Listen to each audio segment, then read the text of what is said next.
Welcome students to the 7th standard class of English, and today we are doing the poem number 2.4 How Doth the Little Busy Bee. तर ह्याच्यामध्ये अजून एक poetry आहे अ parody म्हणून. Okay, तर आधी आपण how doth the little busy bee ही पोएट्री घेऊया. Before starting the poem, please subscribe the channel if you are new to the channel so that you can get all the lessons of 7th standard, and the link of all the lessons is also given in the description box. Okay, the link is given of the playlist. तर ही जी first poem आहे how doth the little busy bee, तर इथे explain केलेलं आहे की जी मधमाशी असते बी हनी बी, ती किती कष्टाळू असते, किती परफेक्ट असते, स्किलफुल असते.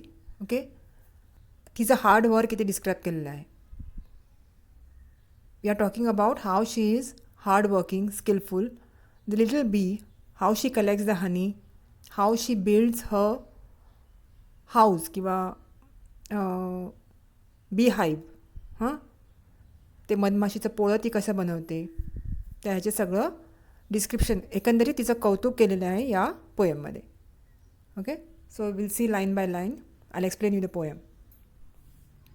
How doth the little busy bee. How doth म्हणजे how does the little busy bee.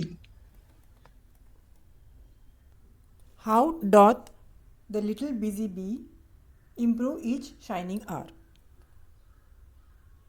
तर कवीला प्रश्न पडतो की प्रत्येक तासाला ती कशी इम्प्रूव्ह होते किंवा तिच्या कामामध्ये ती एक्सपर्ट होत जाते. इच शायनिंग आर, बिकॉज शी गॅदर्स हनी. दिवसभर ती मध गोळा करत असते, दिवसेंदिवस ती जास्तीत जास्त मध गोळा करते. प्रत्येक तासाला तिचं घर बांधून होतं. Okay, and she is very busy. ती अख्खा दिवस तेच काम करत असते, पूर्ण दिवस ती बिझी असते.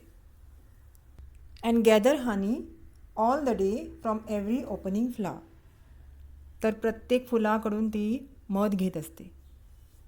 प्रत्येक ओपनिंग फ्लावर म्हणजे प्रत्येक पूर्ण फुललेलं खिललेलं फूल, ह्याच्यातून ती मध घेऊन आपल्या घरात ते मध साठवत असते.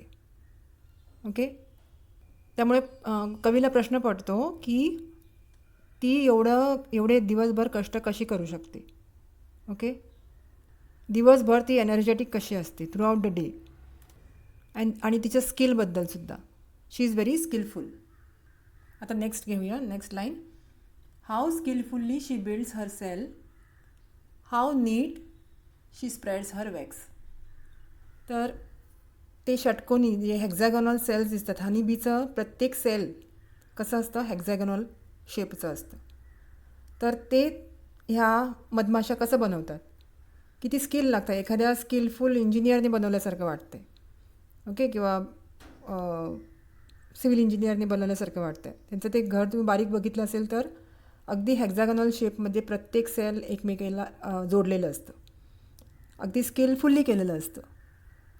आणि त्याच्यामध्ये नीटली व्यवस्थित मध पेरलेलं असतं किंवा घातलेलं असतं. ओके, शी स्प्रेड्स हर वॅक्स. आणि त्याच्यात वॅक्स पण असतं, म्हणजे ज्याने ते बनलेलं असतं अख्खं मधमाशीचं पोळं. मधमाशीच्या पोळं मेणाने कवरिंग असतं आणि त्याच्या आतमध्ये मध असतं. सो हे एवढं स्किल त्याच्यामध्ये कुठून येतं याचं कुतूहल कवीला वाटत असतं. आणि ते बांधल्यानंतर ती एवढे कष्ट घेत असते. And labours hard to store it well with the sweet food she makes. Okay, तर ते मेणाचं तिचं मधमाशीचं पोळं तयार झाल्यानंतर ती त्याच्यामध्ये ते मध साठवण्याकरता आणि त्या मधाचं रक्षण करण्याकरता ती एवढा जीवाचा आटापिटा करते. ओके, शी लेबर्स हार्ड, खूप कष्ट घेते त्यातलं मध जपून ठेवण्यासाठी. एवढं कष्टाने बांधलेलं मधमाशीचं पोळं, the bee hive, which she has build with such a hard labour. Okay, तर ते हे मध कशापासून बनवलेलं असतं. She makes this food from the nectar which she collects from the flowers.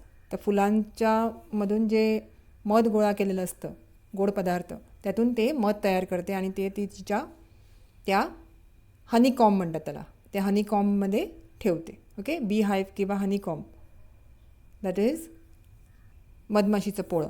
Okay, आणि त्या फुलाच्या नेक्टारपासून ते मध बनवते आणि ते आपल्या घरात साठवून ठेवते.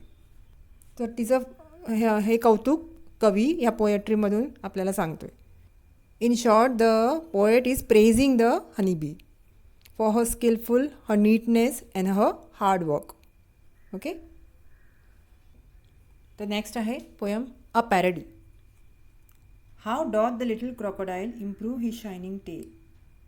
तर ह्या पॅरडीमध्ये क्रोकोडाईलचा मिस्चिवसपणा किंवा त्याचा आगाऊपणा, ओके, तो डिस्क्राईब केलेला आहे. पॅरडी म्हणजे क्रिटिसिझम करणारं एखादं कविता किंवा एखादी गोष्ट, ओके, विडंबन ज्याला म्हणतो. गमतीने एखाद्याची खेचणं म्हणतो ना, तसं त्या प्रकारे लिहिलेलं कविता किंवा एखादं छोटंसं नाटक किंवा नाटकुलं, असं त्याला पॅरडी म्हणतात. त्याला एक कॉमेडी इफेक्ट दिलेला असतो. ओके, गमतीने एखादा विषय मांडलेला असतो, क्रिटिसिझम केलेलं असतं किंवा एखाद्याने चूक केली तर ती गमतीशीरपणे मांडलेली असते एका कवितेतून किंवा एखाद्या छोट्याशा गोष्टीतून. त्याला पॅरडी म्हणतात. How doth the little crocodile improve his shining tail and pour the waters of the Nile on every golden scale. तर तो क्रोकोडाईल पाण्यात काय करतो, आपल्या शेपटीने आपल्या स्वतःच्याच अंगावर नाईल नावाची नदी, याच्यातलं पाणी तो त्या स्वतःच्या शेपटीच्या मदतीने तो स्वतःच्या अंगावर टाकत असतो. ओके, चकाकणारी त्याची टेल, त्याच्या अंगावर गोल्डन कलरचे स्केल्स असतात. माशाच्या अंगावर कसे स्केल्स असतात, खवळं ज्याला आपण म्हणतो, ते सगळे स्केल्स ह्या क्रोकोडाईलच्या अंगावर पण असतात. तर त्या शायनिंग टेलने तो पाणी उडवतो आणि स्वतःचं अंग धुत असतो, स्वतःला आंघोळ घालत असतो. And pores the water of the Nile on every golden scale. आता इम्प्रूव्ह हिज शायनिंग टेल म्हणजे काय, तर हाव ही युजेस हिज टेल, तो टेलचा कसा वापर करतो हे सांगण्यासाठी तो वाक्य लिहिलं आहे की improve his shining tail. How does the crocodile improve his shining tail. तर ह्याच्यामधनं काय कळते की क्रोकोडाईल खूप लेझी आहे, म्हणजे आळशी असं दाखवलं आहे. तो कुठलेही कष्ट नाही घेता स्वतःला आंघोळ घालतो झोपल्या. Okay, and how cheerfully he seems to grin and how neatly spreads his claws. तर तो असं ग्रीन म्हणजे काय, तर कुत्सितपणे हसणं, स्माईल देणं. तर ही असं म्हटलं की तो तिथे आपले पंजे पसरवतो आणि स्माईल करून जणू त्या माशांना बोलवतो आपल्या तावडीत खेचून त्यांना नंतर खाण्यासाठी. पण हे माशांना माहीत नसतं. So he grins. Okay, how cheerfully he seems to grin म्हणजे असं गोड हसतो तो आणि माशांना आकर्षित करायला बघतो. And how neatly he spreads his claws म्हणजे तो आपले पंजे असे पसरवतोय. Okay, and welcomes little fishes in with gently smiling jaws. तर माशांना पकडण्यासाठी हे त्याचं जाळं असतं. तर स्माईल देतो आणि स्माईल केल्यामुळे त्याच्याशी दोस्ती करायला जणू ते मासे जवळ येतात आणि मग तो त्यांना पकडतो आणि खातो. तर अशी ही कविता आहे.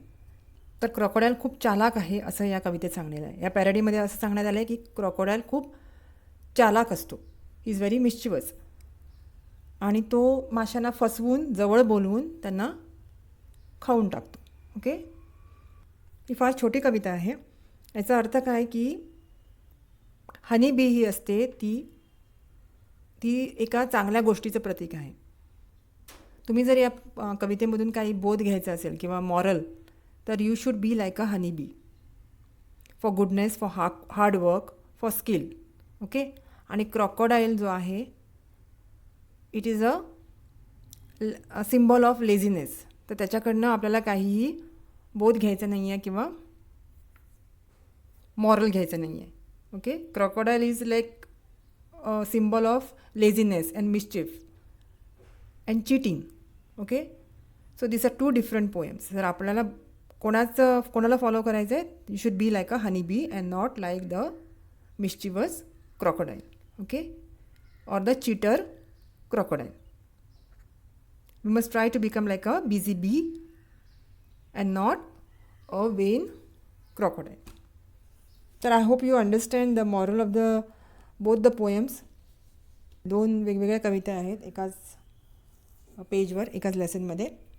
Right it down as a summary both these poems separately, and whatever questions will be asked you will be able to answer them without any difficulty.